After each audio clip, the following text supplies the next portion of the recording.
Join Bobby for The Takeover every Tuesday night as she tackles tough subjects with her trademark humor and wit. We guarantee you'll be educated, edified, and also entertained. So join us at 8 p.m. every Tuesday night, right here on Trailblazers Radio.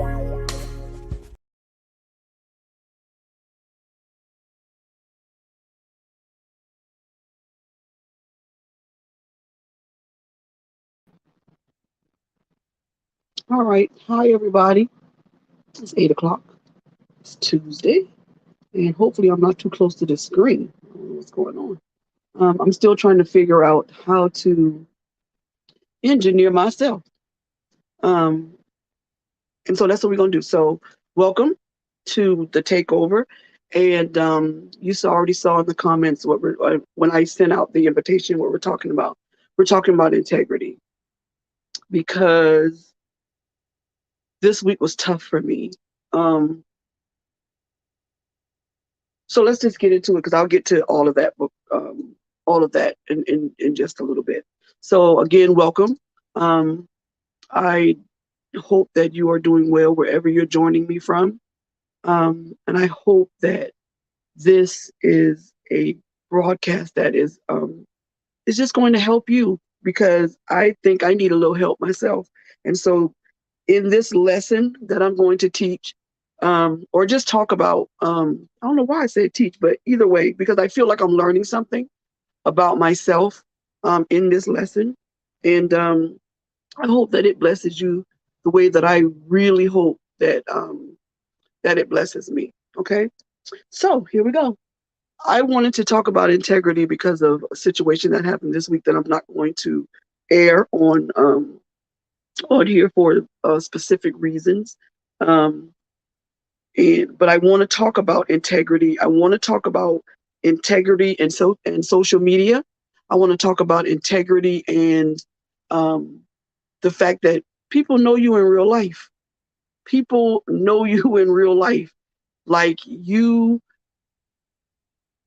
spouting off the scriptures and antidotes and criticisms.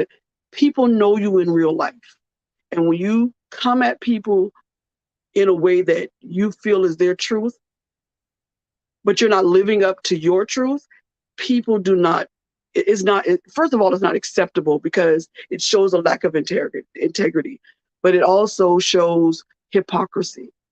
And I vowed that when I came back to the radio, that to do the videos, that I would be me, unapologetically me. I'm going to be me. I'm going to say what I feel I'm led to say, and I'm going to do it in a way that is as transparent and as real as I can possibly get it. So that's it. So here we go. We're going to be doing a lot of glasses. These are, I don't even know where I got these from, but these are my worst pair of glasses because I left the other ones in the car. I haven't even eaten dinner yet. I've been rushing around trying to make sure that I get here on time to do the show. And I'm gonna tell you, like my apostle tells us, I ain't gonna be before you long. I promise you, I ain't gonna be before you long. This is a no-brainer. This is one of those common sense kinds of things. But I think a lot of people miss things because they're trying to prove their prowess in scripture or prove their prowess in intelligence. They're trying to prove that they have made it, that they have reached this plateau of enlightenment. And it's scary to me how people can go through life and they say they've reached this certain height or whatever.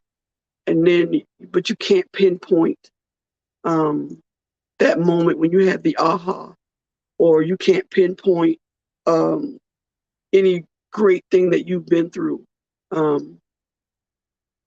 that really flipped a switch on in your head. And to be honest, I have not reached that particular pinnacle. I haven't. I have not gotten to the place where I think that I am proficient in anything not at work, not at home, not in my relationship with others. I know I have not reached the pinnacle of that.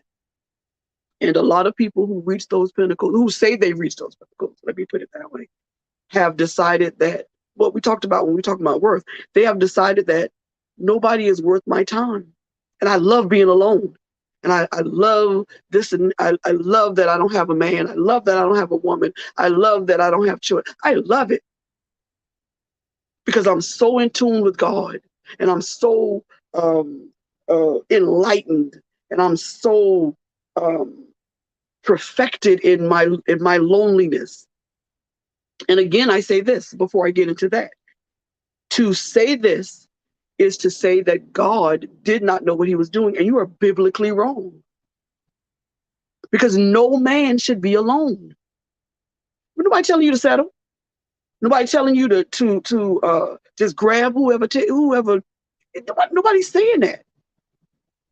What we're saying is that if you shut yourself off in the cube of your perfection in your home, then how are you to meet the person that God has for you? How? How have you perfected this thing that is biblically wrong? No man, woman should be alone. It is not in the will of God for us to be alone. Period. You can cake over it and okay, it's taking you a long time to look. You've been looking and you ain't found nobody. That's okay. There's nothing wrong with dating. I've heard preachers say don't date. I don't even know how you're going to get to know the person if you don't date. And nobody says that dating has to be two people. Dating can be you and your friends and whoever it is. Because the thing is, your friends are going to see whatever the fault is before you do. Because you're so busy you're so busy wearing the mask of perfection that you ain't going to see nothing wrong with this boy.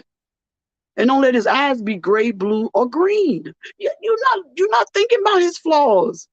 You thinking about, and listen, I've been a woman for 53 years. You know what you're thinking about? I wonder if our children gonna have them color eyes. That's what's gonna happen. So let's get into this. Because this, like I said, this is not gonna be a big, long, drawn out anything. I have very few viewers at this point anyway, so I feel like I'm talking to myself, but it's okay because this is gonna get out, and that's what I wanted to do. That's what I needed to do.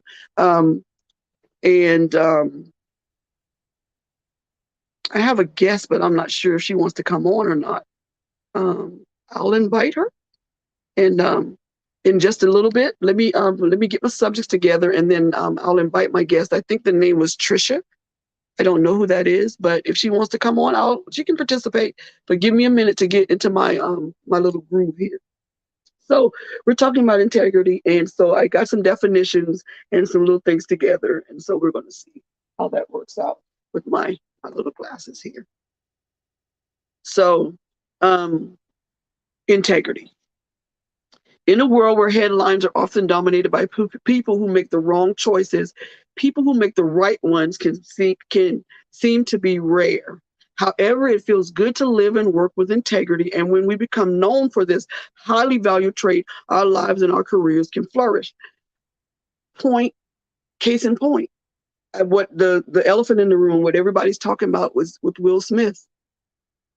Everybody remembers him slapping Chris Rock, but very few people kept watching or paid attention enough because they were so busy making memes to see that he won the award he was in for.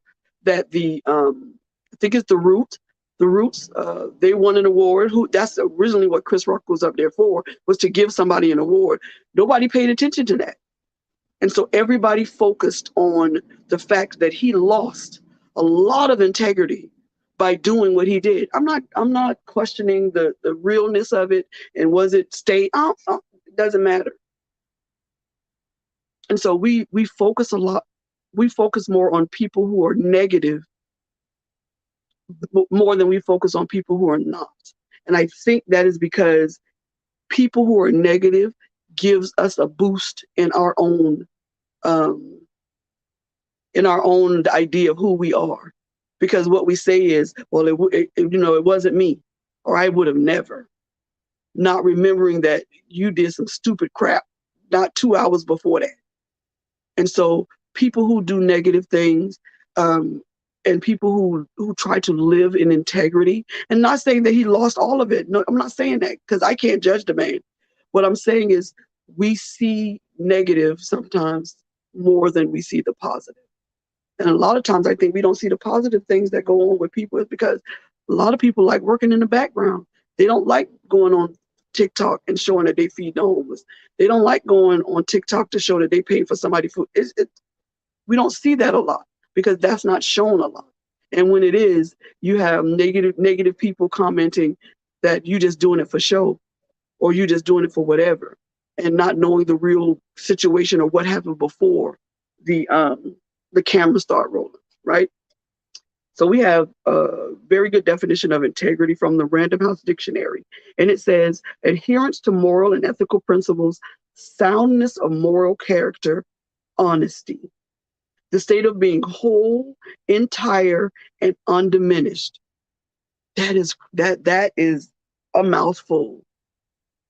Because in honesty, you will have to be in a state of wholeness, and something that is undiminished, because that's what honesty is. It doesn't diminish. People who lie, it has to get bigger and bigger, and because you got to build on that lie, and you got to remember the original lie. That's the thing. Trying to remember that, I ain't got time, because my memory ain't like that. So lying is not something I do. I'm not saying I don't ever do it. I'm just saying it's not something I do on the regular, because I'm not going to remember what I said before you start asking me all these questions. And my daddy used to get me all the time, because he would have us standing in that doorway of the living room, because he's sitting down relaxed for 3 hours. And by the end of the third hour, he asking you what, he go right back to his original question. And you lost, you done lied. You already know you're not going outside for the next 3 weeks. And so having integrity means being honest. And in your honesty, you're being undiminished. And we're going to talk about ethical principles in a minute, because no morals and your ethical principles, I think a lot of people think that they have it, but I don't know if they really know where they got them from, or how to gauge whether your moral compass or your ethical ideas is something that is, excuse me, my ear, is something that is acceptable to the people that you befriend. So it's just hard to know. And so you could say that integrity is always doing the right thing, even when no one is looking. That's what integrity is. If nobody's even around you, it's doing the right thing. It's walking down the aisle and seeing something on the somebody drop something in the clothing store. Do you reach down and just hang it back up on the hanger? Do you take the buggy back to the store to where it won't hit somebody's car, even when nobody's watching you? Or do you look around to see if anybody's watching and just leave it? I don't know. Or is that even a valid question? Or you might see integrity as staying true to yourself and your word, even when you're faced with serious consequences for the choices that you're making. So in other words, can you be honest, knowing that the decision that you're going to make is going to hurt somebody that you love? I had to do it. I had to make the choice. Do I love him enough to put him where he's going to get the help that he deserves? Or am I just going to not do anything about it because I don't want to hurt their feelings? It was a hard decision, but I made it. And it was the right decision, because now I see the fruition of what needed to happen.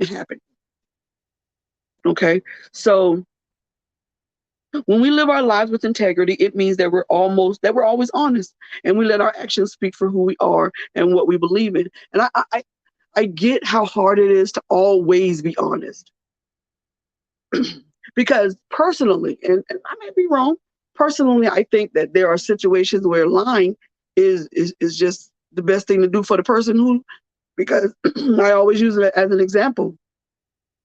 If your friend asks you if this dress make her ass look fat, what you gonna say? Because she's been trying to lose weight for a year and a half, and she asks you, does this dress make my ass look fat? You've been trying to lose weight. You thinking you losing it. I'm not. I'm gonna lie. I'm gonna lie and tell you, no, sis.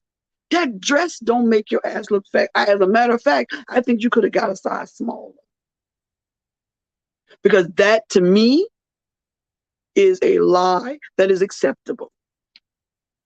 Now, maybe there's another circumstance where, when it's, listen, y'all know how I am about food. And she asked me if the new recipe she tried with the pork and beans is good, and it's not, then we don't lie. Because I'm not eating that again. I can watch you in that tight ass dress as many times as I want to, but I'm not eating this particular dish again. So when you ask me if it, no, don't you ever again put mustard in these pork and beans, because it's disgusting. And I don't know why raisins is in the coleslaw. See, that's what I draw the line at food. I don't lie about food. But that dress, I can watch you walk around in that dress for as long as you want to. And so to me, there are lies that are acceptable. And it's especially sometimes with children, sometimes flat-footed telling the truth to a child is very harmful. And so, yeah, the drawing of me is cute. I don't understand why my nose is up under my mouth, but this is the best Picasso painting I've ever seen. See what I'm talking about? And does that mean that my integrity gauge is headed toward zero? No. It just means I love that person enough to boost their ego enough for them to keep on trying what they're doing.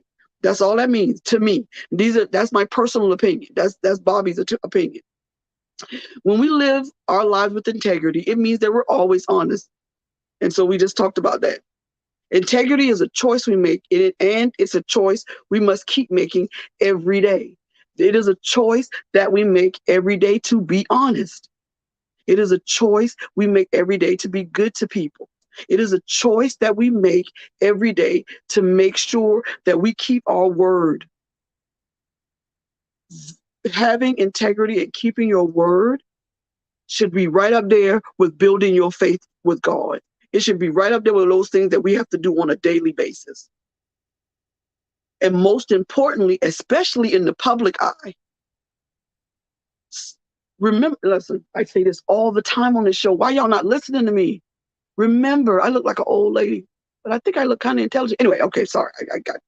Remember this. Somebody knows you in real life. Do you understand that?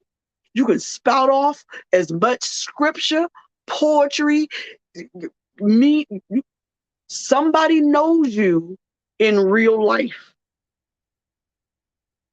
Understand this. And if you keep on in this way, giving advice and spouting off all of these things, somebody, hey, Mr. Parker, how are you? Somebody gonna call you out on it. And there's no need for you to get mad and upset, because you opened the door for them to call you out on said whatever was said, and you're not living that kind of life. So as these young children say, if you ain't about that life, stop it. And if you don't know how to stop, be open and transparent enough to tell people that you have that issue, so that somebody could find a way to help you deal with that issue. Because trying to help somebody else with that issue is, first of all, shows a lack of integrity, a lack of honesty, and you full of crap. That is it. I'm trying to be good, Mr. Parker. No bad words, I promise. So let's talk about for just a second why integrity is so important. Okay. First, living a life of integrity means that we never have to spend time or energy questioning ourselves, which means that whatever decisions we make, we don't have to go back later and keep on asking ourselves, oh my God, I shouldn't have. If I had just not have said, if you have integrity and you're honest, you ain't got to do that. And I'm not talking about saying curse words or telling nobody off. I'm telling you, no matter what you say and how you do it. If you did it, it came from a place of honesty. What you questioning yourself for? Why are you upset because they took it the wrong way? Because I'll give it a fair number. 8 times out of 10, they pushed you to that point. So now you're gonna get what you get because you provided this type of energy. Now live with it. Because I'm not questioning nothing I said. I said exactly what I said. I said exactly how I meant it, and I will say it again if you did not understand any words I said. And if any of the words were too big for you, I'll wait for you to Google the definition. Because I meant what I said. That's it. Because when you're being honest, you are able to hold yourself to you're able to hold yourself accountable for your words and your actions. Nobody should have to question anything about any of that. You should be honest enough to hold yourself to whatever you said and the actions that you took. That is integrity. And if it was wrong and you did it the wrong way, then integrity is, I admit that I was wrong and I did it the wrong way. That's integrity. That's honesty with you and whoever the person is. Okay? When we have integrity, we gain trust. We gain the trust of our leaders, our colleagues, and our team. We're dependable, and we hold ourselves accountable for our actions, and we become role models for other people to follow us. I've heard rappers, and they only say it when they get in trouble, say that I'm not your role model. I'm not here to raise your children. I'm not here to whatever. But why do you think those children buy your records?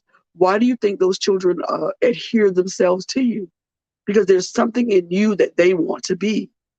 So whether you choose to be a role model or you choose to abstain from that because you don't want to take the responsibility for the stupid crap that you do and they follow you, either way, you have that on you now. And so when you don't hold accountability for that, then you're not being honest. You don't have to be, you're accountable for that. Even if you say it's not my fault. I'm not saying that rappers are raising children, that they're the best roles model. I'm not saying that, but there's a reason why your child is adhering to that. And maybe you need to find out whatever that is they have and maybe try to turn it into a different direction, but that is what it is. All of this in turn directly impacts our success in life. People who live and work with integrity are more likely to be considered a good friend. They're more likely to be leaders in whatever adventure or whatever lifestyle they choose to go into. Because they know that they are dependable, people know that they're honest, and they don't have to micromanage and check behind you. So one of the things that is very important in having good integrity and your values is that you have to define your values. You define your values. First of all, sit down and write what you value. What do you think about things morally? And then after you do that, you have to teach others how to treat you by how you treat them. If a person treats you contrary to the way that you treat them, then something in how you're teaching them is going wrong. Your lesson is not being learned. And if they continue to do this over and over again, maybe you need to have a sit down with them and discuss those values and those morals with them. And if it still doesn't stick, then maybe that's not that friend. You understand? Maybe y'all need to just be, just associates that maybe works together or go to work together or whatever. Because a person that continues to treat you in a way that you don't want to be treated, first of all, it's the most disrespectful thing ever. Second of all, it means that they don't care about you. They don't care about you. They don't care about your feelings. They don't care about anything you got going on. If they're going to continue to treat you in the opposite way that you treat them. Because friendship is give and take. But the give and take is give equally and to take equally. You shouldn't keep emptying yourself and all of your spirit and all of your positivity into a person, and that person is never able, is never able to put that back into your spirit. I'm sorry, y'all. I forgot to get something to drink. This chemo is kicking my butt. So let's not talk about that tonight. So when you do things or when you deal with people and you want to be friends with them or whatever, um, you have to make sure that you analyze your choice of friends. Analyze who you decide that you're going to let into your life. And one thing I don't like is people saying my circle is so small that it's just me and all I got to turn around. It's not a circle. You're alone.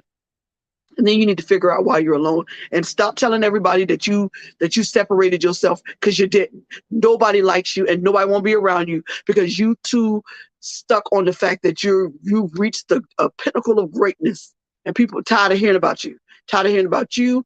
And I said it before, that pointy head child of yours, that ugly dog. And some people, yes, there are times when God separates us from others because we need to be just hear his voice. But that is not something that is done for 10 to 15 years. Because it takes away the fact that man should not be alone. And God don't contradict himself despite popular belief in some circles. So after you define your values with whoever, and you start and you let people and you treat people with integrity and you're honest. And after you analyze all of your choices and make sure that this is the person that you want in your life, then it is time to encourage integrity in the other person. But this is the thing. If you're going to encourage integrity in the other person, let's be sure that we let the other person encourage integrity in us. Because being honest all the time is not easy. It is not. It is so much easier to lie, to steal, to take, to insult. I don't know why it's easier. I don't know why it feels better sometimes, but it just is. To be honest with you, because I'd rather tell a booger off. Listen. Some confrontation used to be my middle name. I just waited for somebody to pop off at their mouth at me so that I could use all the English I learned in college, high school, and preschool with them little blocks to tell you off. And then I realized one day, after doing that to someone, how much better did that make my life? Did that add anything to my life? Did not.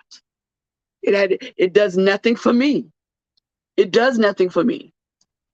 And so that's how I became.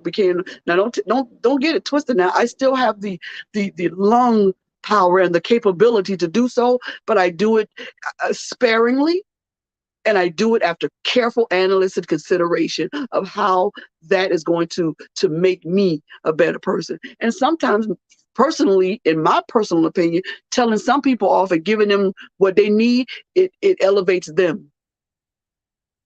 Because sometimes they don't know.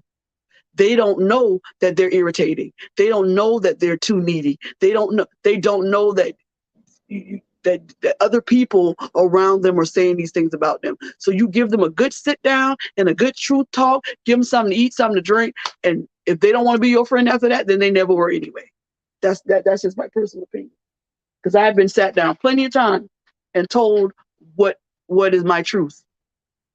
Because I just was awful at dealing with some people sometimes.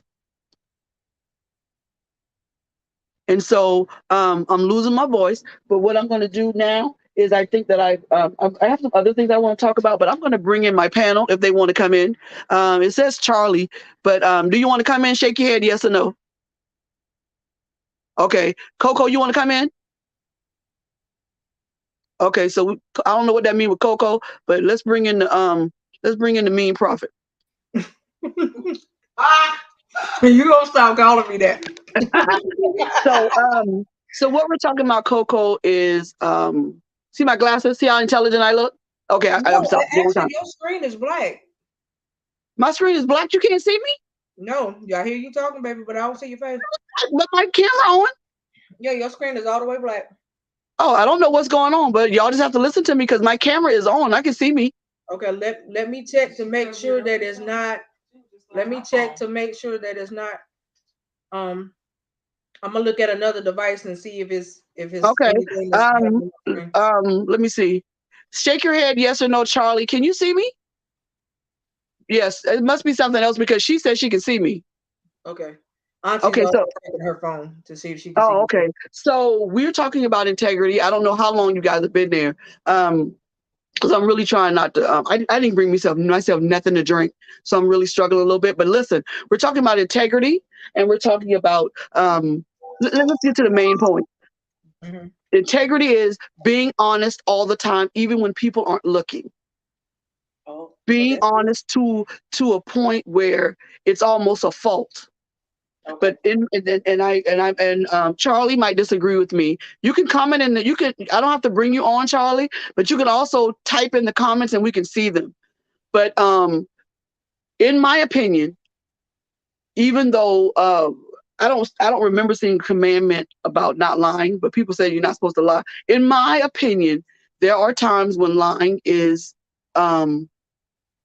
okay if it's going to benefit the other person. Just I don't lying to yourself is never good because you're gonna get yourself in some serious hot water lying to Right. yourself. But I think that if a child asks you if that picture pretty, and you look at the picture and your nose is up under your chin, and you got an ear connected to your hand, I promise you, you better tell that child that's the best picture you ever seen of yourself, and that she should be going to art school. And a lie is a lie. There's no such thing as a white one, a little one. It's a lie. And so I think that, and like I said earlier, with being with your friend asks you if this dress make my ass look fat, and she been trying to lose weight for 6 months. Yeah, I'm gonna tell her no, it don't. It don't make you no. As a matter of fact, you could have got a size smaller. But if she asked me if the food that she cooked and she did something special with the poker beans and it's nasty, I'm gonna tell her because I'm not eating this again. I'm not eating this again. Now I can watch you wearing that tight behind dress till you lose the weight you want to lose. But what I'm not gonna do is eat poker beans with mustard and raisins in it. What? I'm not gonna do it. So I'm not gonna lie What about the food, recipe but is I'll lie that? about that dress. So my point is that there are acceptable ways of telling a lie, because a lie is a lie. You can try to pretty it up, but it's a lie. And Right. but I think lying to yourself is just the wrong thing to do. But we're talking about integrity and the fact that you need to first of all define what your values and your morals are to yourself. What Okay. are your values? What are what morally do you think about certain things? What ethically do you think about certain things? And we're not talking about politics. We're talking about just life situations in your life. And once you've defined that, then you need to analyze the people in your life. Do they mirror that to you? And then you need to figure out a way to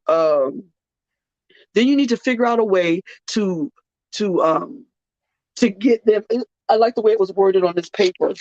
Hold on, I'm sorry. I like the way that this. I was doing some studying today. Yeah. Then you have to figure out a way, how to encourage them to show integrity. But what I don't want you to do is have this mind of that I got to teach people all this stuff, because that's not what I want you to do. What I want you to have the mind of, as you teach them the integrity and the things that you've and how to analyze themselves and how to come to what they know morally ethical, that they're able to teach you. Because as a teacher, even as a teacher in the real world, every now and then you got to go back and take classes. Yeah. Yeah. I don't understand how people have been in ministry. You've been in ministry for 20 years. And then you say, oh, well, what school do you go to? And they name a school and it's been closed in the last 16 years. Bruh. Well, I got the word. Yeah, you got the word. But your word is 16 years old, bruh. You still talking about tossies and long skirts. You stupid man. Come on. I understand that God gave, I can't remember his name, y'all. I wish but I got Charlie on here, but I wish he would type. But God told somebody to preach to Moses. No, Noah. Noah preached the same message for years, that God was coming and he was going to flood. And the entire time, God made him look like crazy because it was a drought. Listen, I understand preaching the same. They didn't need it. Exactly. I understand preaching the same message when it pertains to God making a move. But when you still talking about how women come to church and how women can't wear makeup and how this, that, and woman, then I'm thinking that you still read Massa Bible and you haven't got the New King James Version. You feel me? Because Massa Bible talk about how women should conduct themselves. How you done took all the stuff that make her feel beautiful and made her look plain as she could be. Because if me showing my toes out at church turned you on, then you got bigger problems than my toes. You got bigger issues going on in your life than me showing my toes or my elbows or have my arms out at church. Your issues are bigger than that. Because I hear a lot of it. I try to find. I'm stuck on Jamal Bryant right now. His teachings just slam into my head. He's awesome to me. But a lot of people don't like him because he's raw. Exactly. You know what I mean? But I'm the kind of person that needs that. Right. And so, but I've seen there's this guy who comes on, and he has church full of people, women demurely dressed or whatever, and he talks about women in such a negative way, and he's still on. I just don't want to give him any of my energy. I'm glad I don't remember his name. But my whole point is what I was getting to. I just did a recap for you guys, but here I am. This is where I am now. Teaching people how to treat you by treating them the way you want to be treated. Charlie said Gino Jennings. Say it again. Charlie said Gino Jennings. That's his name.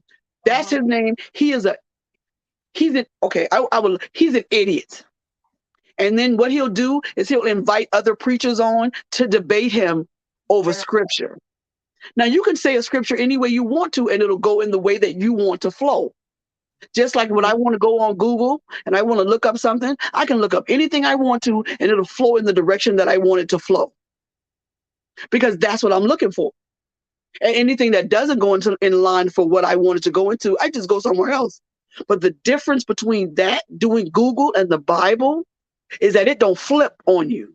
No. It doesn't contradict itself on you.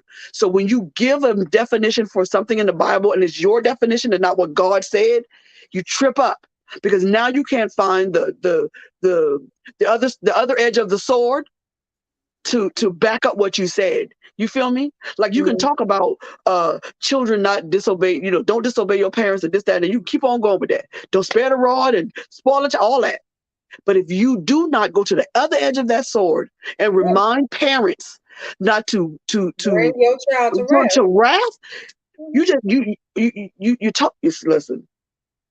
But see, that's the problem with people when they want to try to decipher the word and want to teach it.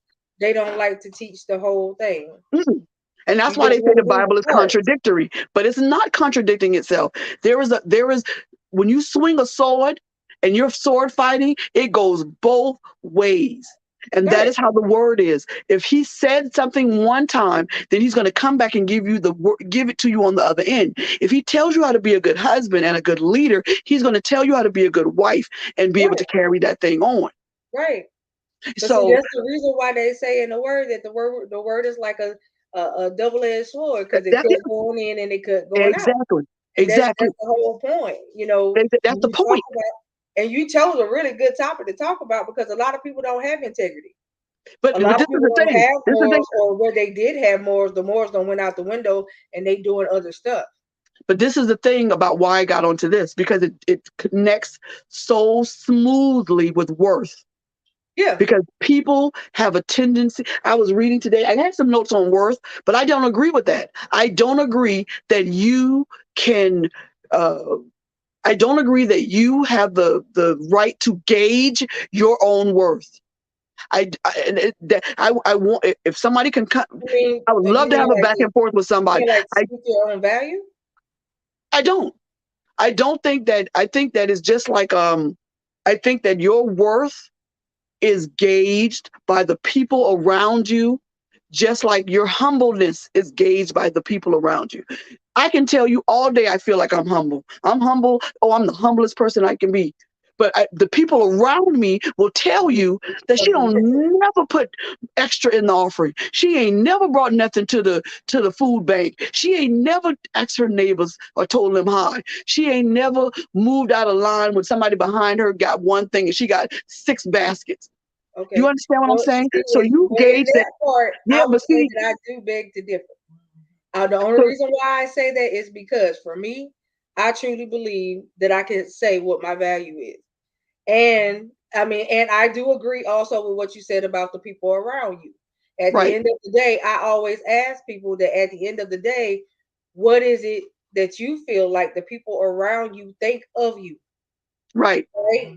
And so for me, I know my value. Whatever I put, if I put a price tag on it, I can say that I'm worth that But I think because that of what I every do and what I'm capable of. But but at the same time, like if you talk about humbling and all that, I'm not humble in all areas. There are some areas where I'm very humble. When it comes down to the Lord, my relationship with Him, very humble about that. But when it comes down to like stuff in the natural, not so much because mhm, I'm very outspoken mhm. about what I feel when it comes down to certain stuff. So that's This not a humble individual. You know what I this mean? is let me put it back into context. Okay. Let me bring it back into context because you're saying value and I'm talking about um being the table and being so and thinking that your worth is so priceless that nobody else can stand your shine Oh, because but see, now that's you different. no no See, no no no no no no no I that's what consider that could be how you just spoke it. To me, that's a conceited person. okay, that's what that's what I'm trying to do. I'm trying to Okay. bring it back into context because Okay. what you're saying, I agree with Okay. because that value was given to you through your walk with Christ. Because God is the only one that can give you that sense of of of spiritual value and um it's like don't put a candle under a bushel because nobody can see it shine. I got that. I'm understanding that. But Okay. what in the context of how I'm saying it is this because I'm talking about individuals. I'm not talking about a whole state of mind of a people. I'm talking about these individuals who have come to this idea that they are worth so much that nobody can afford to be in their presence. And so they have gotten the idea that I'm alone because I'm worth so much. Can't nobody, uh, can't nobody shine or I'm worth. And I'm gonna say this again, like I said before. When people say I love being alone, this is how God wants it to be, and I love being alone. I'm glad I ain't got no children. I get to you're biblically wrong. Right. You're biblically wrong. Right. And so now we passed that. So now we on to the point where when something is worthy, when something has a lot of worth, and then it is evaluated and has now once it's evaluated, the evaluator is God. Mm-hmm. So we have a diamond and we have the diamond, the person that evaluates the diamond, Mm-hmm. right? So the diamond is you, Mm-hmm. God is the evaluator. Mm-hmm. Diamonds are looked at through clarity, color, and cut. Okay. Right. So that's what God is looking for. He's looking for how clear you are.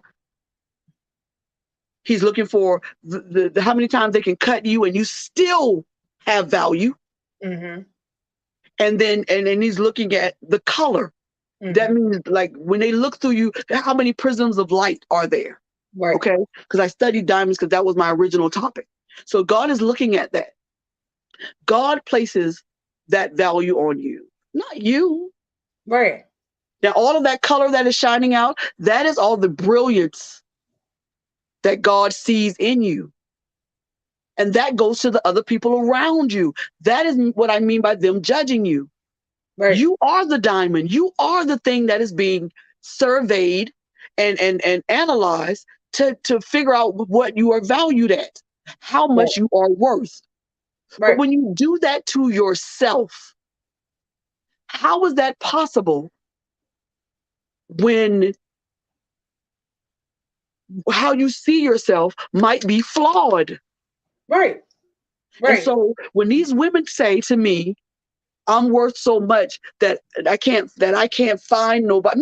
Men are doing it now too. I'm worth so much that I can't find nobody who wants me. But when you worth a lot of money, and we talk about diamonds, but I Mhm. flip it into the spiritual. When you're Mhm. worth a lot, Right. everybody wants that.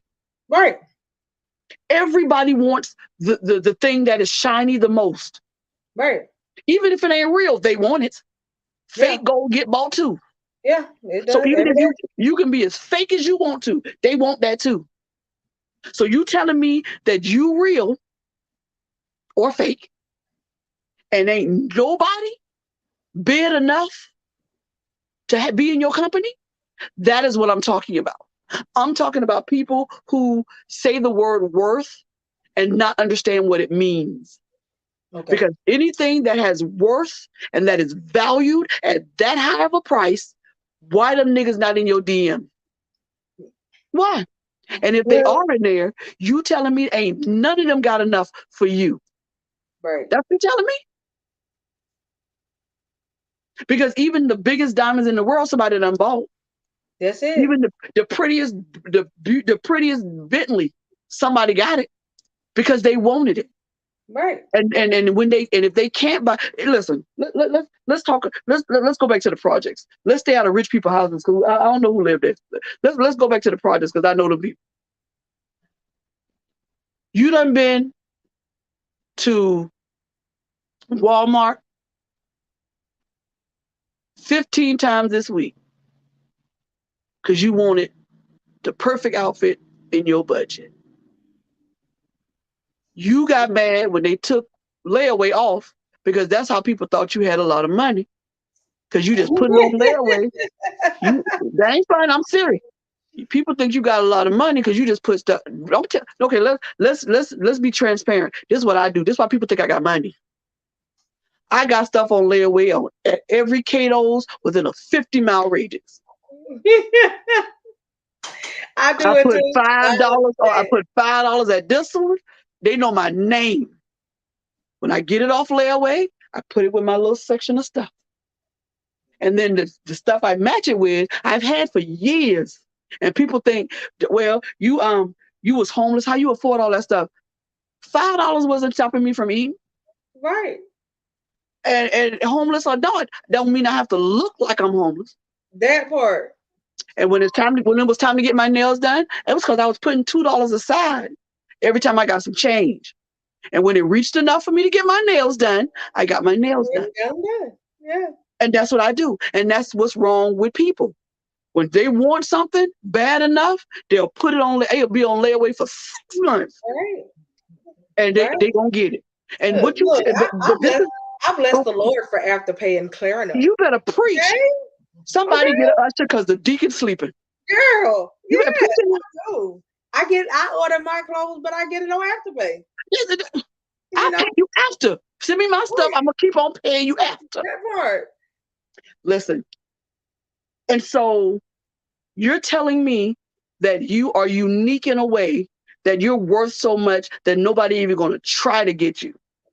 And then you're also telling me that the people who are trying to get you are so beneath your worth because he ride the bus. That's interesting. How you know that he don't like to drive his car into work because it saves on gas? How you know he didn't give his baby mama the car so the kids could get around and he'd rather just catch the bus? Right. How you know he ain't got a crush on you and catching the? Because first of all, how you know he riding the bus half if you ain't riding it with? You know what? Why he gotta have more than you have? Why he got, and don't talk about no men at the head and all that, because that don't have nothing to do with what I'm talking about. Because that part doesn't start until y'all are in a marriage. So whoever, my spirit, shut up. Because that's not what I'm talking about.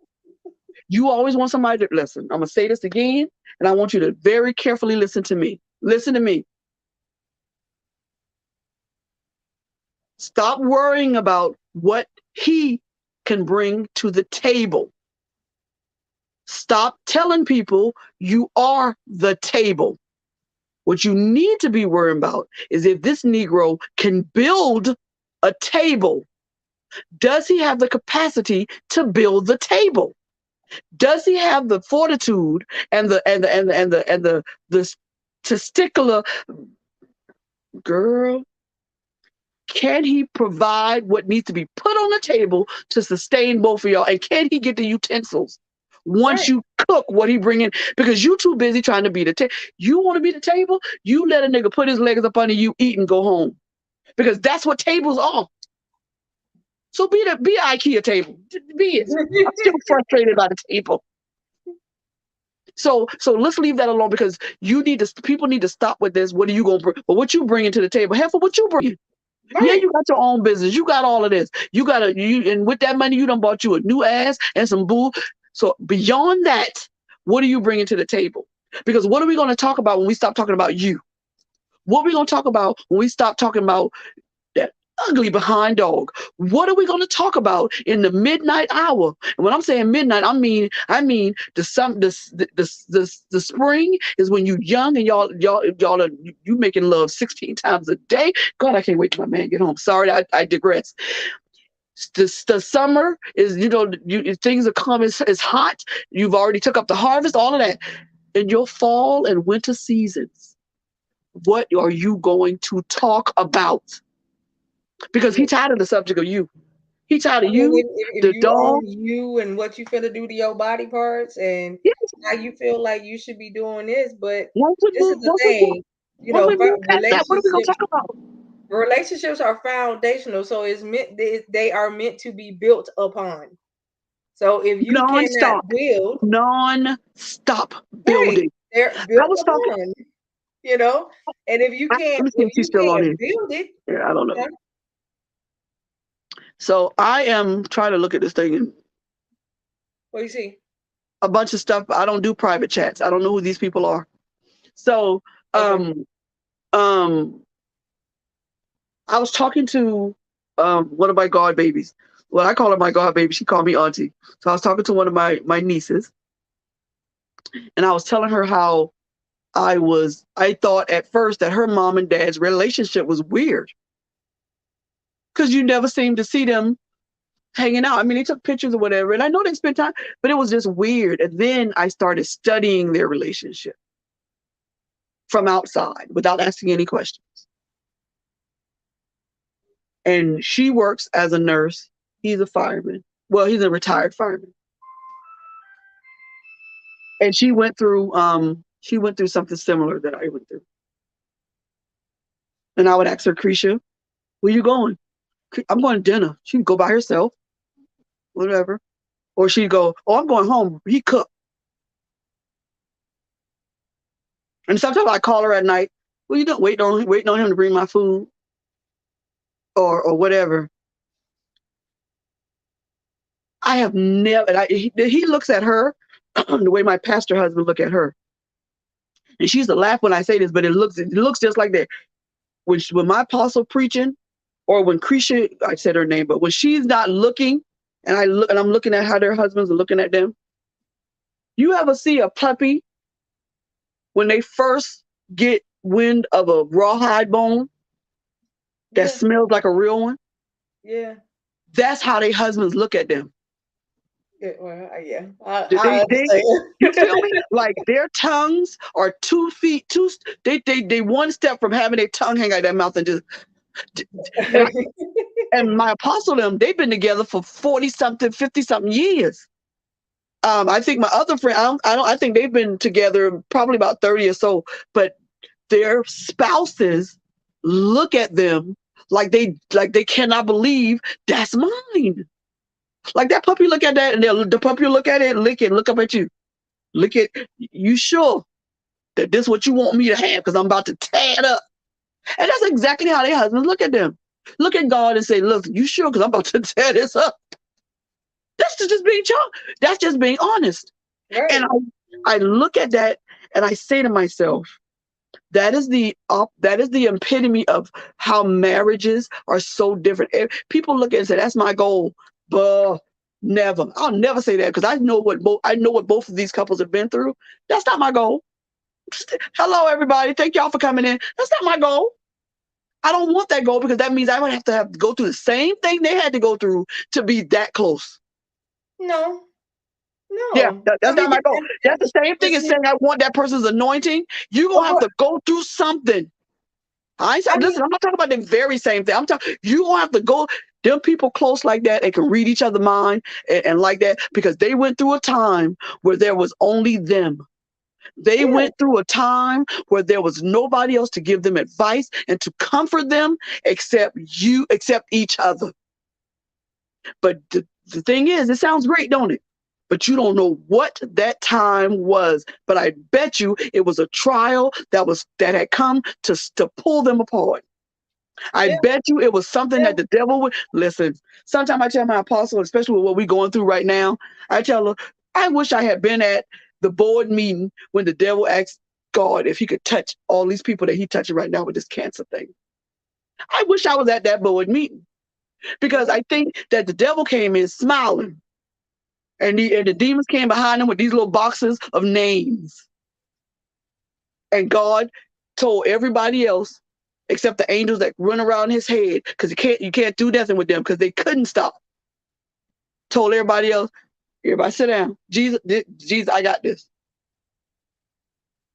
And the devil said, all these people will turn their back on you as soon as you let me touch their body. And you know how short that meeting was? You know what God said? Okay, meeting adjourned, bam, he out. Right. Because he knew his people. And so this is what I'm saying, and saying all of that. Integrity is like faith. You have to build on your integrity like you have to build on your faith daily. Because being honest is not easy. Because sometimes being honest is making a decision on whether you love a person enough to hurt them in your honesty. Yeah. And I was transparent about mine. Yeah. The person that I fell in love with, I had to make the decision. Do I love them enough to let them continue doing what they're doing, knowing that they're going to die in this? Or do I make the decision to call 911 and tell y'all, come pick this booger up and lock him up? Right. And it was the hardest decision I ever made. But I see that is you better say it, Simone. That meeting was over, baby. I see what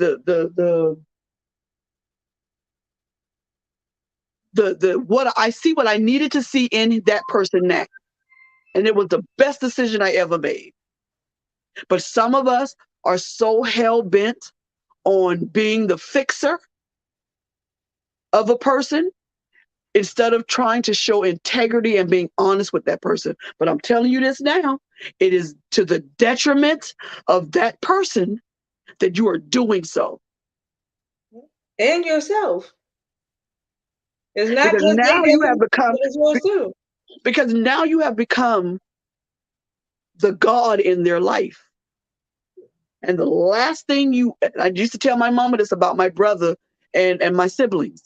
The last thing you want to do is become the God in somebody's life. Because when the real God steps up and he takes you from here, they ain't gonna have no clue how to get to the real one because you didn't teach them how to hit rock bottom and climb their way out. And I don't mean climbing their way out by scraping and scrubbing. No. When you hit rock bottom, I promise you're going to be on your face or you're going to be on your knees, and you are in the perfect position to get to the real God. But if you don't even let them wobble, you don't even let them lean, right? You catch them before they lean, sis.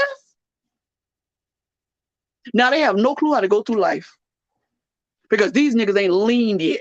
You understand me? It's only been a year since my mom died, and I'm still telling you the truth. They haven't even leaned yet, because you have no idea the ramifications of what my mom was doing for you and how it affected you as you growing up, because you still ain't grown up, because you haven't missed her enough yet.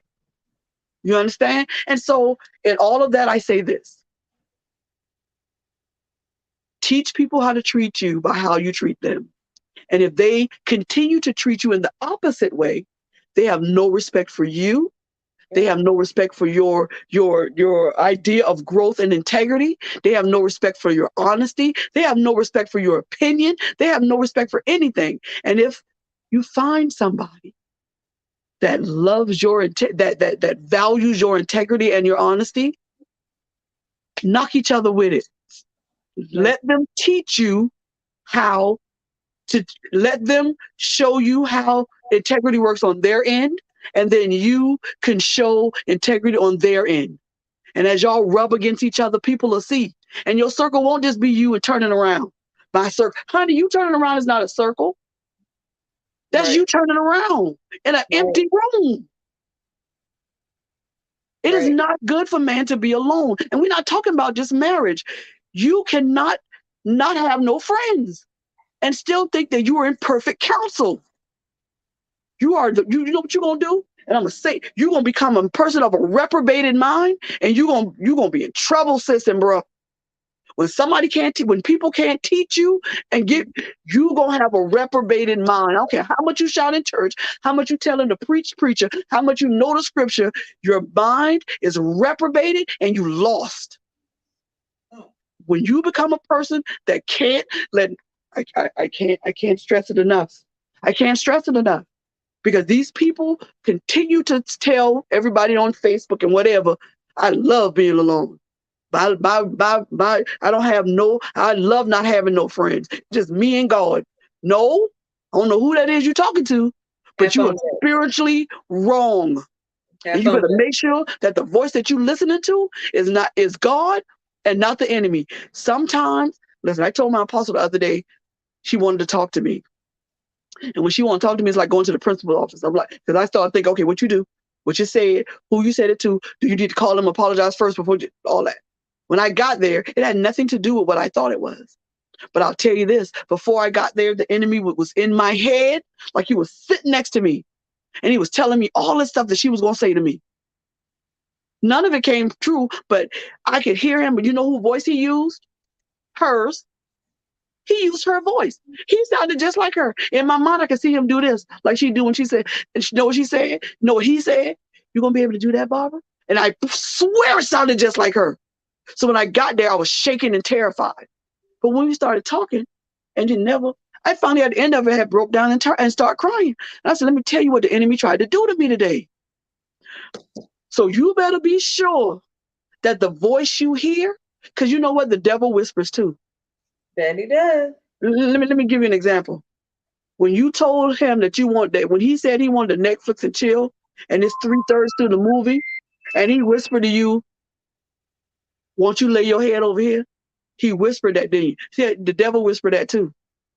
The devil whispered too. And it sounds just as good as it could be.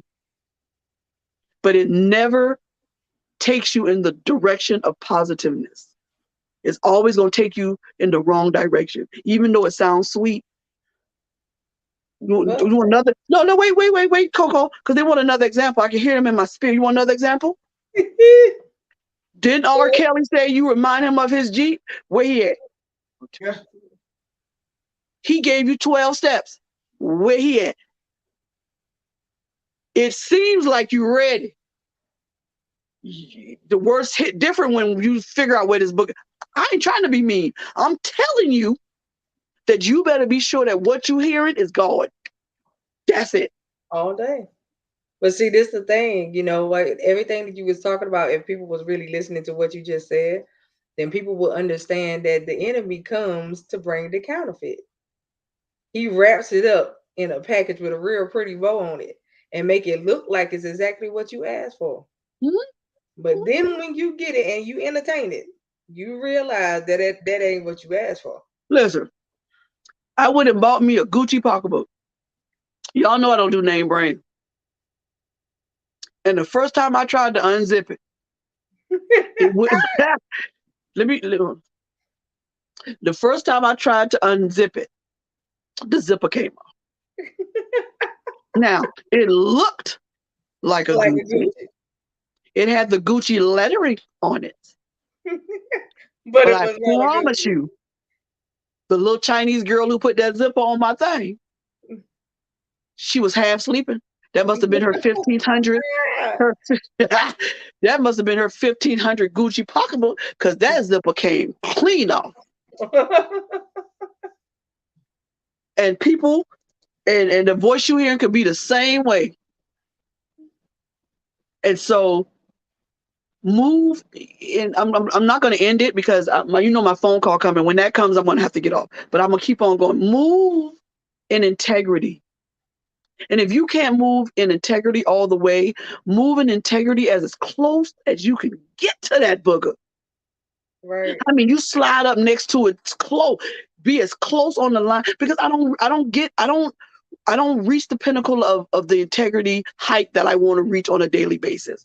I'm not as honest as I want to be all the time. I'm not as Christian as I want to, as Christ-like as I want to be all the time. I'm not a good person all the time. I'm sorry, that hurt me though. I'm not. But that's my truth.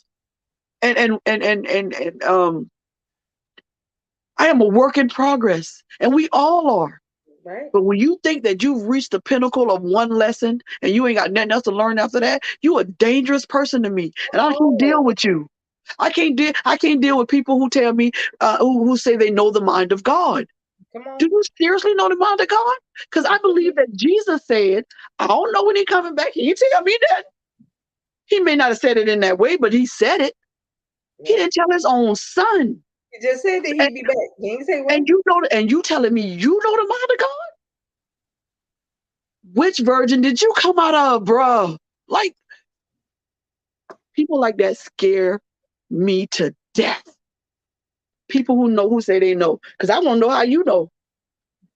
But I want you to, homework is this. Write down what your values and your ethics of life are. And I promise you, honesty, if it's not the first one, it's in that top 3. And if it's not, we have issues. Yep. You have to be as honest as you can, being human. Right. Because there are going to be times when you're going to lie. Because you go tell that police officer that you thought you was going 35. You thought you was going 35 and you was going 65. I guarantee you going to do it. Now, if you that honest and you don't, you better than me, sis. Because I'm going to tell him thought I was doing 35. My contact moved or something, and I thought it was a 3 and not a 6. Yeah, when the cops saw me and asked me that, I don't know.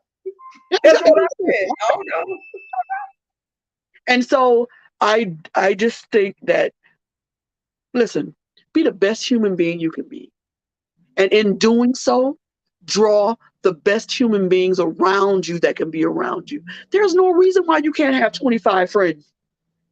You know why? Because there are 25 facets to you on this diamond that you call yourself. There should be a friend in your life that caters to every layer, because people like onion. There should be a friend in your life that caters to every part of who you think you are.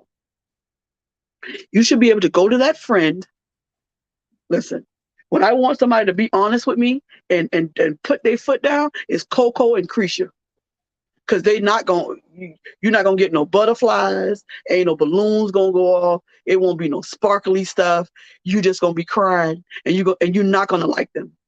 You're not going to like, I tell them quick. I'll tell both of them, because both of them on here for the next 15 minutes after I get off the phone. Okay, I lied then.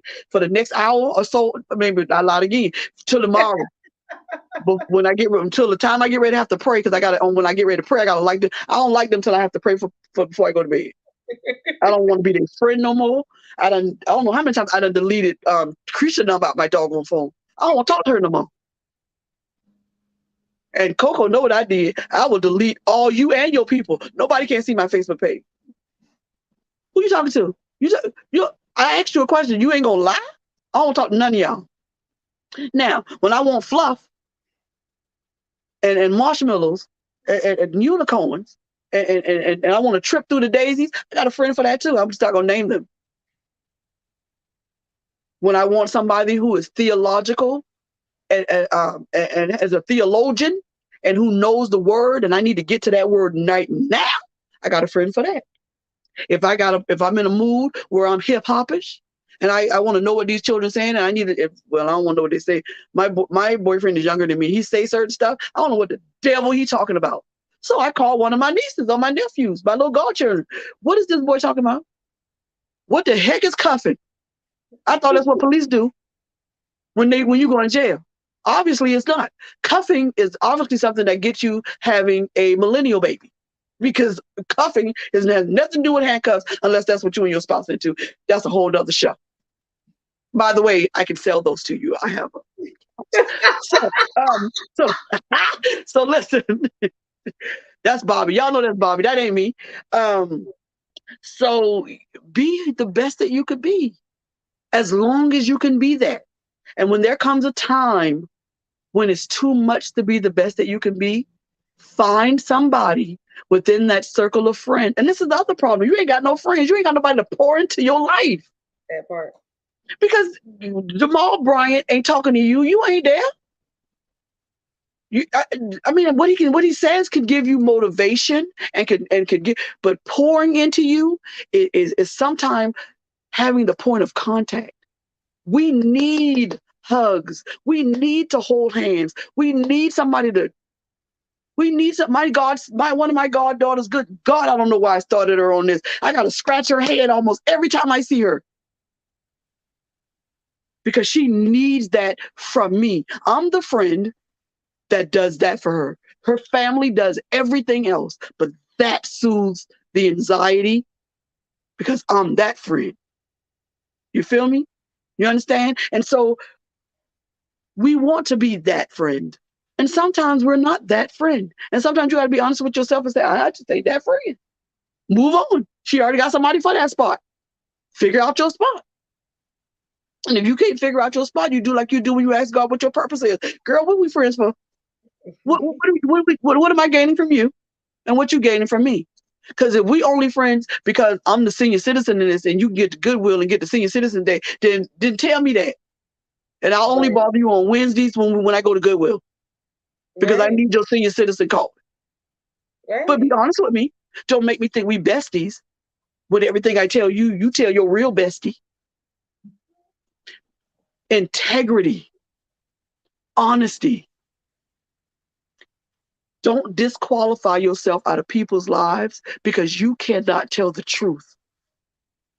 Not just about them, but about you. Because the processes that you got through to be where you are, they might need to know the process. Not the end result, the process. Because everybody don't just jump over hurdles. Everybody can't tell a mountain to move and it moves. Not saying that God can't do it, but everybody ain't got that level of faith like you got. And so you're going to tell them, I just told the mountain to move and it moved. Okay, that's fine. No. But when I told the mountain to move, I wasn't there yet because I'm still smaller than the mustard seed. I'm still at the mustard seed. You at mountains and rivers and streams. I ain't even got out this valley yet, sis. You feel me? I ain't even got these bones to shake a little bit. Ain't no dust down here. Raise dry bones. I can't even. And so you disqualify yourself as a friend. And you disqualify yourself as a Christian. Yeah. Because no matter how you see the Bible, the Bible is written in King James Version because the English took the Bible and rewrote it that. But I'm sure that all those verily I say unto these was not how Jesus spoke. Jesus was a carpenter. He grew up building stuff with his daddy. He was a regular dude. who was born of a virgin and who came down here to go through pain and trial and tribulations. You know why? To let you know you could do it. That's my Bible lesson for the night. And so if he had to do it, there was a process of him getting to that cross. Read Matthew, Luke, and John. They told you the process. He told you the process, and it hurt. And this is going to be a shameless plug. My book is a process. I let my apostle read my first chapter, and you know what she told me? I'm scared to read the rest because the first one hurt me so bad. Because I was raw and I was honest. And my second chapter not only going to hurt for me to write, but it's going to hurt from family members. And I'm going to tell you what, that I'm doing it is not because I don't want to. It's because the guilt of not telling and the thought that those two people might have did it to somebody else will be off of me when I get it in those chapters, when I get that chapter done. Because that's a whole nother show. We'll talk about that another time because I don't want to pull myself into that because I have to call Coco Accretion tonight to pull me out. But what I'm saying is be the best person that you could be. Teach people how to treat you. And when they don't, bye. Right. Because they disrespectful, they dishonor who you are, and they dishonor the God in you. Because those values and those morals and that integrity comes from no other power than the Father.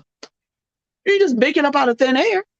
All these people giving all these motivational speakers giving all this, honey, all of that is biblically sound. Some of it is a bunch of crap, but most of it is comes from a biblical principle. I'll say that. Not biblically sound. It comes from a principle that God has already set forth. And it ain't new. It's just you saying it a different way. Mm-hmm. And that's good because certain people don't hear certain things. And maybe the way you're saying what I'm saying is going to flip a switch in somebody's head. So be as honest as you can. Especially about food. Or you're going to be eating it. Listen, you tell your wife you like that meatloaf. My godmama told me something that I thought was hilarious. I didn't know my goddaddy didn't like meatloaf. I didn't know Tony didn't like meatloaf. She said she didn't know he didn't like me. He ate it all them years. One day, they were just talking randomly about something. And he told her he hated meatloaf. He hated meatloaf since he was a child. But he never told her in the 30, 40-something years they've been married, this booger been choking down meatloaf at least once or twice a month. Why? Because I think he thought that the lie was essential to her. Because he didn't want to hurt her. He loved her so much. He choked down that meatloaf. And then one day, after years and years of marriage and being best friends and all of that other stuff, he thought, hell, it's my friend. It's time to tell her I don't want to eat that no more. And that's when it became vital for him to tell her in that point in their relationship, because maybe early on they might have been having problems. And him telling her he didn't like no meatloaf might have got a skillet crossed above his head. And he picked the perfect time to tell her because now it don't even bother her. She's like, oh, okay, we just won't have meatloaf no more. And so I think that honesty has its place in all things. But I also think telling a lie, and it ain't white, it ain't little, it ain't a fib, you lied. And telling a lie sometimes, I really think that it has its place. And I know preachers will probably tell me, you don't advocate lying. I don't know. Show me. Somebody has to give me the scripture. Charlie, if you're still on here, Coco, I guess, can do it. Or somebody called Terrence. Where it says that lying in the Bible is wrong. Oh. Is it a specific? It is a specific commandment that tells you not to. I know it tells you not to covet, which is almost, to me, covet. It's not a commandment, but it says that a liar won't tarry in his kingdom. And I'll get it for you. Okay, but find that because this is what I want you to understand too. David lied to Bathsheba. Yeah. But this is the thing. David was a man after God's own heart. Peter lied to the crowd, but God built his church on Peter, whose name meant rock. You understand? And so I'm not saying that God is contradicting himself. What I'm saying is that you don't have to be a liar that is compulsively a liar. You don't have to be, and that asking for forgiveness never hurts anybody. And this is the thing. I'm still studying the Bible. I'm still trying to learn. And that's a lesson that you have to teach me. You have to reconcile the fact that God did some of the most important things that he needed to do with people who were doing some of the things that we think are the worst things to ever do. Because David raped that lady. Yeah, he did. She had a baby, and he really thought God was going to let that child live. And so this is a lesson that I may have to sit down and y'all give me on a 101. Because you have to so the scripture is Psalms 101:7. Right. And David himself wrote it. Go ahead. Okay. So it says that, hold on, let me pull it up all the way. All right. So it says that he that worketh deceit shall not dwell within my house. He that telleth lies shall not tarry in my sight.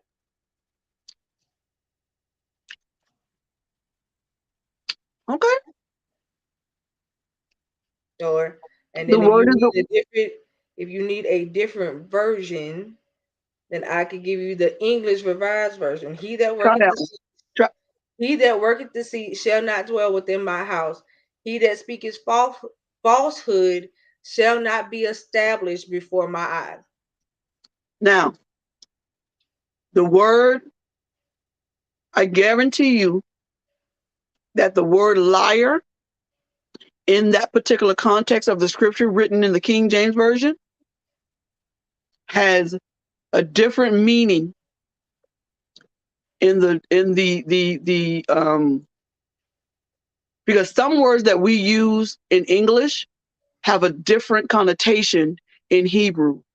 Yeah. And I just got a concordance, and I'm gonna look that up, and on my next show, somewhere in there, I'm gonna slip that in. But some words in the Bible. But you want the word liar for Hebrew? Yeah, you can find the definition for that. We can do that while we got time. Okay. Yeah, because there are some words in the Bible that are used several times, but in the context of how they're used, the meaning changes. Please do not come at me saying that I'm trying to change the Bible to conform to me. I am telling you that the Hebrew word for certain words that are used in English have a different meaning depending on, like the word Yahweh in the Bible, the way they say Jesus' name. Yahweh means different things in the context of how they're using it when they use it in Hebrew. Now, if I'm wrong, tell me I'm wrong. No, you're not wrong. And if his name, if the meaning of his name changes, then the other words have it's just. I'm trying to, but I have to study it, and I don't like talking about stuff I don't know everything about. I just don't. But go ahead, Miss Coco. So the Hebrew word for liar or lies is sekharim in Hebrew. And it means falsehood. Okay. And then if you want to look up falsehood, it also comes up a different way. Right. And so I didn't mean to get into that. All I'm saying is this: study the word to show yourself approved. That's what it takes. That's not what I wanted to say. That was Barbara there. Because that came out so fast. That was not what I was about to say. But that's what needed to be said. Study to show yourself approved, and that's what I'm going to do on that word. So be you, but in being you, be honestly you. Be open, be transparent. Nobody telling you to tell everybody your business. Nobody have to, because I do it. You ain't gonna be able to do what I do. Because I don't have no secrets really. Not really. There are certain things I don't talk about on this platform because there's another. Okay, I don't talk about. Let's be real. I don't talk about domestic violence on this platform because the person that I need to have a discussion with is not here to defend themselves. That's the thing I do not talk about. That is the only subject I do not broach because that subject has to be talked with the person that with another person here in order to have a real valid conversation. Because what I won't do is dog somebody out of their presence. Right. And that's why I got on TikTok the other day, or whatever I got on. And I told my entire family, if you have the last name of this, come on this live and let's talk about it. Because if you're going to talk about me like a dog, bring it. Yeah, I saw that on Facebook. I went, listen, and I meant every word I said. Now my godchildren want me to say over and over again, you can kiss my I said, no, that's not all that. That's all you heard. That's all they remember. That's it. That's all they remember. But I meant what I said, and I said it the way I meant to say it. And so I really don't have a lot of secrets, and I'm transparent. I'm transparent because I wish somebody had been transparent with me. That part. I wish that people had told me that knowing God was not going to be easy. I wish people had told me that this was not an easy journey. I wish people had told me that my family was not just the people that shared my DNA. I wish people had told me that loving myself was not selfish, but that self-preservation was a mandatory. Yes, it is. I wish people had told me that my mom could only do what she knew instead of telling me you only got one mama and that's it. I wish people had told me that respect does not always beget respect. And when it's not begotten, you can move on. God is not going to kill you if you decide you don't want to be somebody's sister no more. Share DNA or not. Right. I wish somebody had told me the things that I know now, because I wouldn't have wasted almost 11 years of my life living a life of servitude and not making sure that I, the server, was also being served. Right. I don't regret anything that I did for anybody, but I wish I had paid more attention to me. And now I'm trying to play catch up. And I wish somebody had been as open and as honest to me as I am with other people and with this platform and with the book that I'm writing. It's hard. And the second chapter, I should have started it 2 days ago. I can't. I just can't. I see the entire chapter in my head, but the place I have to take myself to do it, I don't want to go there. And as I was driving home today, the enemy put in my head, you always just going to be driving home to go to a house that's empty. And I know that's a lie. But I tell you, in that split second, it felt truthful to me. That's my truth. Because I have to fight the negative things in my own head daily, hourly, every second.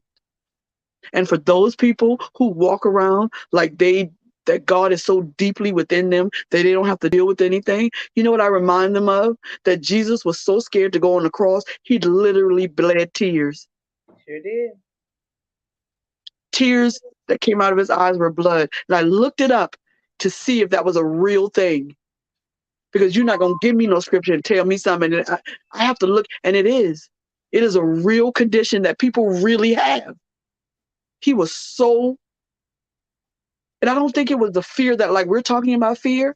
What I think that he feared was he did not want to leave them boys because he knew they wasn't ready for him to go. It was so much more he wanted to teach them. And it wasn't not about dying on the cross. Because he was in a hurry to get back to his daddy and tell him what happened. In his own words, even though his daddy was dead. Because it's a father-son thing going on. But I think his fear was, how they gonna make it and I ain't teach them everything. I got so much more I could do. That was his fear. He wasn't ready to leave them. And that's what it was. I tell people all the time, it's not the fear that you know you have an expiration date. It's the fear of knowing that you leave without the work being undone. Yes. And it's not that everybody got an expiration date, but it's the fear of knowing that you got a job and you ain't doing it. Right. It's Or that's that you have a job and you waited so long before you got started on it. that You part. know your time is almost up. My Right. daddy used to say this thing, used to make me laugh, and he meant it too. He meant it. I think he really thought God was going to grant him this wish if he said it enough. And sometimes we'd be sitting and talking about like somebody died or whatever, and he'd say, "I ain't never gonna die." What you mean you gonna never know? You're not immortal, bro. Who you talking to? Know what he say? I know what God want me to do. I know the list. Everything God want me to do. I'm gonna get down to them last three. And I ain't gonna do them last three. And because I ain't do them last three, he gonna let me stay here till I get them done. And I used to bust out laughing. I said, what if he moved those three up to the middle? He says, always gonna be a bottom three. I ain't going nowhere. Oh, he meant it to his heart. And the funny thing is, bringing him up, he lived with integrity. My daddy was quiet, but when he wasn't quiet, he was a storm. But listen, he was a quiet storm. I don't think I ever heard my daddy raise his voice, but maybe twice.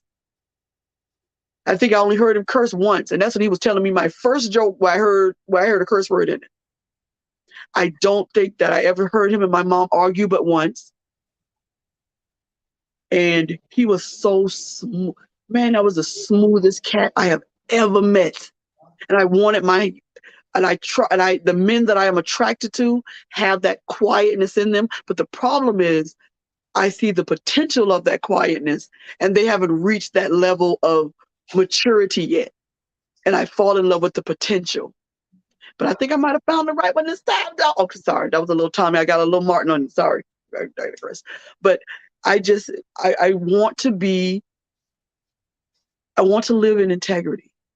Right. You understand? I want to ignore those who take my unashamed words about myself and what I say and how open I am. I want to ignore those who believe that it's about pity. I want to ignore those who think that the right hand shouldn't know what the left hand is doing. I think that is only relevant when you about to leave this booger because he beat you. Then your right hand should not know what your left hand is doing. I think it's relevant when it's your child's birthday and you don't want them to find their gift, then your right hand should not know what your left hand is doing.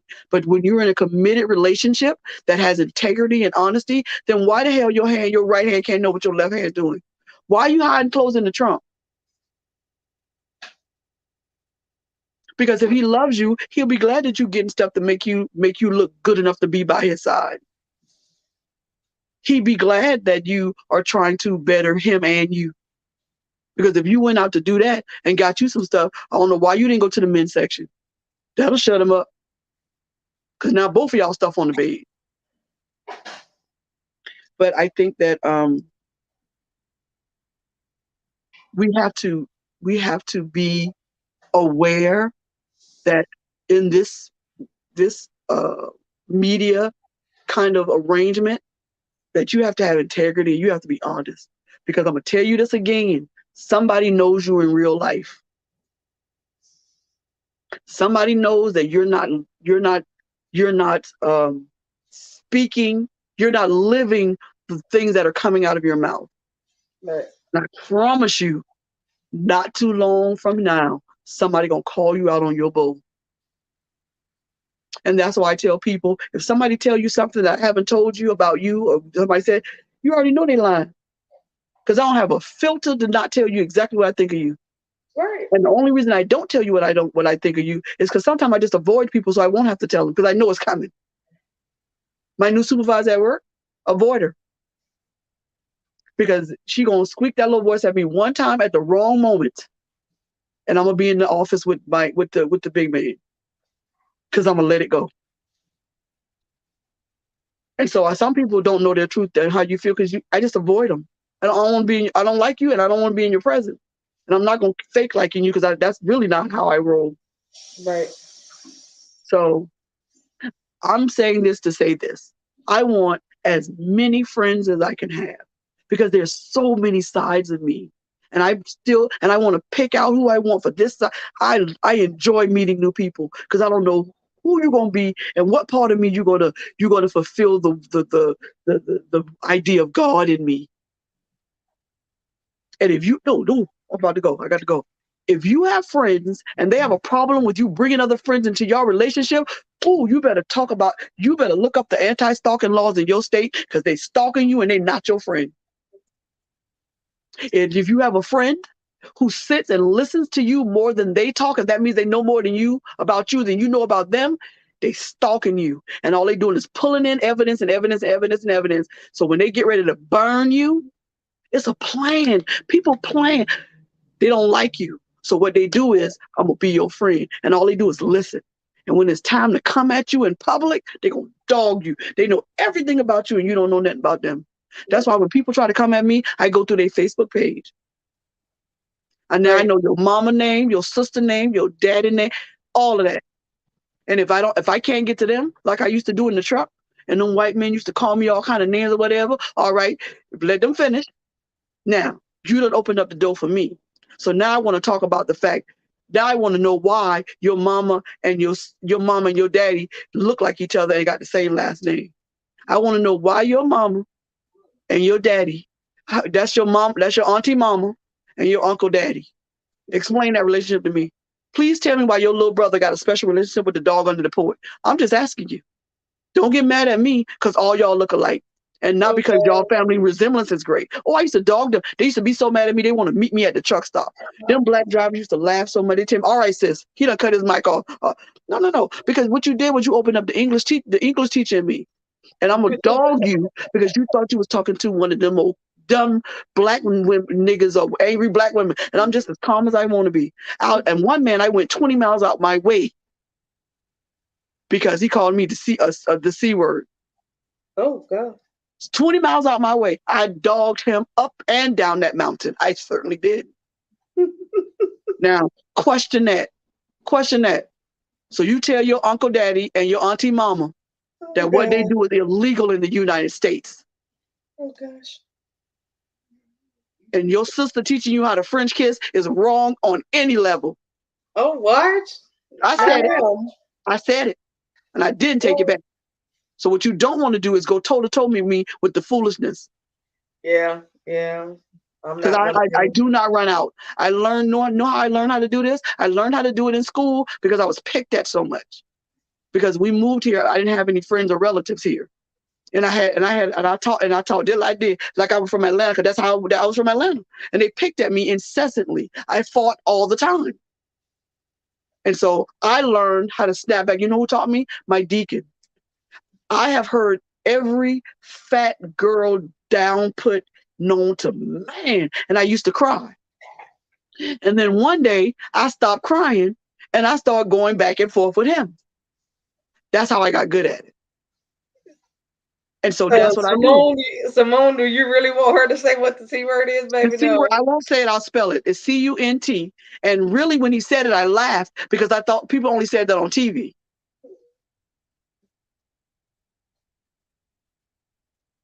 I thought it was funny because you went there and I'm like, so once you call me black, fat, and ugly, where else you gonna go? You done. But now you to open up your family to me and I'm going in. And I'm gonna make you question your lineage. Because all that hair on your back did not come from your daddy. Because I'm pretty sure there's a wolf in the woods that was, that's just, I don't know. Just saying. I'm just saying, that's not natural hair. And I'm sorry your mama told you that was just a little extra love handle. It's a tail. It's a tail. You call it what you want to call it. I'm just saying. No, ma'am. So what you don't want to do is start that kind of conversation with me. Or these fools in my DM sometimes want to have these private conversations. Because what I'm going to do is make you question your manhood by the time I'm finished. So let's get off of that. I'm sorry, Simone, I quit. So we're going to get off of here because I have not even eaten dinner yet. I was so excited about this lesson. I was so excited about what God was going to say because a lot of it was just him coming through because I still got my notes, but I didn't get into it the way I wanted to. And so I'm so glad that it went the way that it was supposed to. I'm going to fix me some hot dogs. I'm so hungry. So Well, you've been coming. I hope that go ahead. I'm sorry, what you gotta say, Coco? I was just gonna say, like you talked about integrity, but you got to look at where your integrity is now. Your integrity is on a whole nother level than where I Oh met yeah, you. because I was full of crap. Oh, I was full of crap when I first started. I was full of crap. Let You know, tell him, Coco. Coco, you tell it better than me. Oh yeah. I was full of crap. Oh it yeah. was on a whole nother level than Mhm, where I met you. You know what I'm saying? mhm. But now it's just like, okay, when you gotta, first of all, I feel like your integrity and your character work hand in hand. And if they don't match up to me, then I can't deal.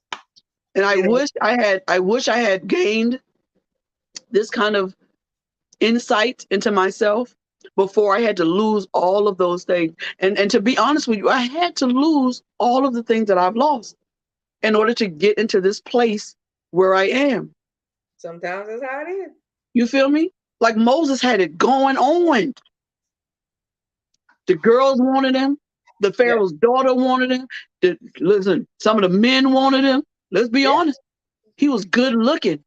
yeah. God put that book out in the desert. He had nothing. Food, clothes, nothing, not a friend. And he had to lose all that and then go back. And that's what I had to do. I'm in the same neighborhood I was in before I started driving trucks. When God told me I had to preach, and I told him no. I literally lived 2 blocks from here. Literally. I'm on the same exact job in the same exact office I was in when God told me I had to preach, and I got in that truck and ran.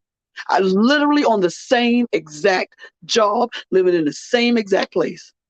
Well, ain't it funny? He took you back to the place where you told him no, Yes. in order for you to come back to that And place say just to yes. tell him yes And say yes.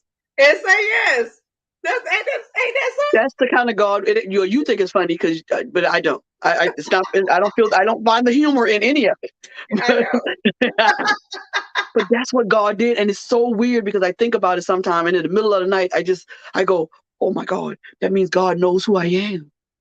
I know that sounds funny, but that means that the Creator, He really know where I live.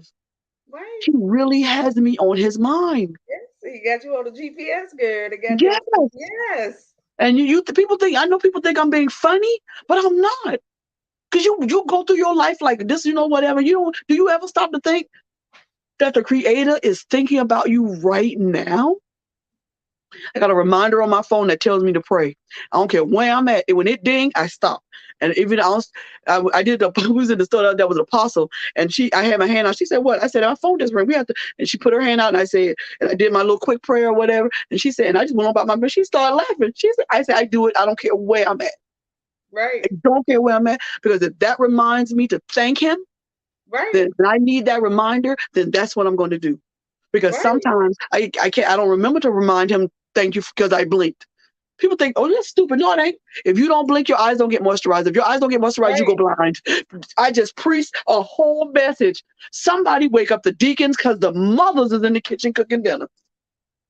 Right. But see, that's the whole point. The point is somebody got to wake you up. Did you just? And then the thing is, you can't even thank Him for swallowing because That's if you don't it. swallow, your food don't get to you, and you die. Y'all can think it sounds stupid if you want to. You don't have enough time to tell God thank you Thank you. for every time No. you blink and you take a breath. So you better just thank Him on general. Right. And it's just And it's like for the how you used to hear people say, if I had 10,000 tongues, it wouldn't be you enough it to wouldn't be say enough. it ain't enough. You It's think not them enough. It's angels not enough circling? time in the day. You think them angels circling His head saying holy, holy, holy? It Right. get tired? They can't get tired because every And, time and they get ready to, they think of something else. right. And I pray Every all time the you, time, but I got the same thing. I got the same thing on my phone. It says prayer time. And I yeah, and I do the same prayer it time. just says And exactly. You. There is not enough. It's just little things. And if you think about it, your finger bends about 3 or 5 different ways. So every little tick of your finger is a thank you. that's Because He it. did have to let you bend it that far. I know it's comical. I promise you I know. But it is real. It ain't nothing about it comical to me. Every day that I can get up and take a step.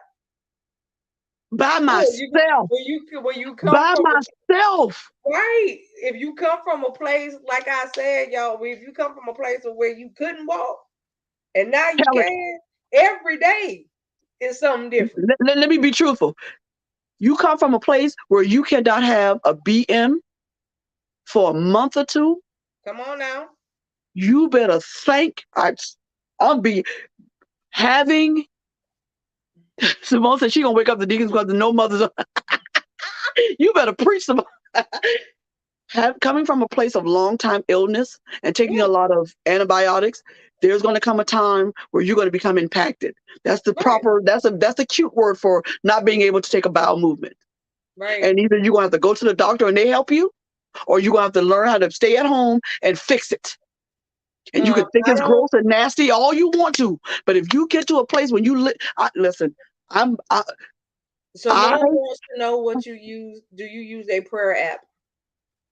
no. It's that Bible app.